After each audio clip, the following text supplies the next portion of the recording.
देखिए, मैं गवर्नर साहब का बहुत सम्मान करता हूँ, संवैधानिक पद पर है, लेकिन विधानसभा ने उनके पास हॉर्टिकल्चर्स का और एग्रीकल्चर का संबंधित बिल को भेजा है।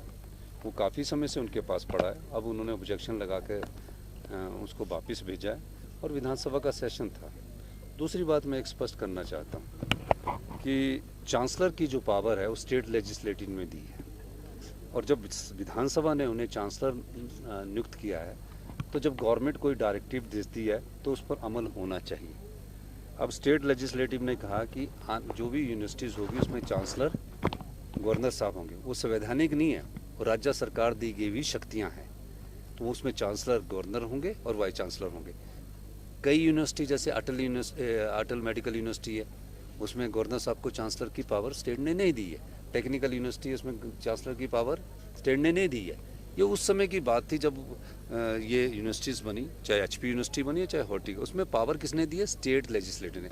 स्टेट लेजिस्लेटर की कैबिनेट जब ये फैसला करती है कि माननीय राज्यपाल महोदय से बात की जाए, और इसमें जो कैबिनेट का बात होती है कि जो हमारे एग्रीकल्चर मिनिस्टर साहब ने बात की कि इसमें उनको चिट्ठी लिखनी चाहिए। पहले एग्रीकल्चर मिनिस्टर साहब ने उनको चिट्ठी लिखी, फिर हमारे सेक्रेटरी एग्रीकल्चर ने कहा कि आप चांसलर की पोस्ट होल्ड करने के बाद गवर्नमेंट की डायरेक्टिव्स आपको ऐसी है कि आप इसको अभी मत एडवर्टाइजमेंट कीजिए।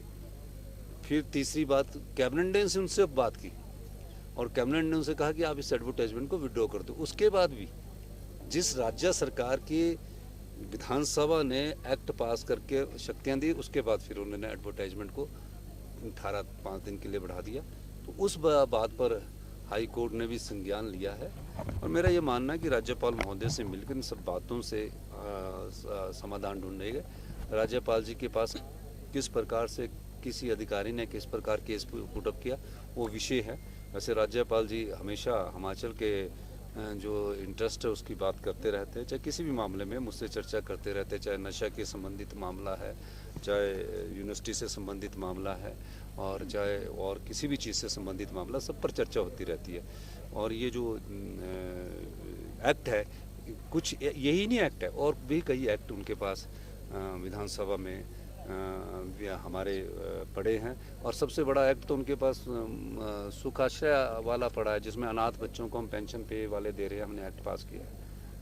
और तो भ्रष्टाचार को ख़त्म करने के लिए भी एक एक्ट पड़ा है, जिसमें एमएलए पार्टी छोड़कर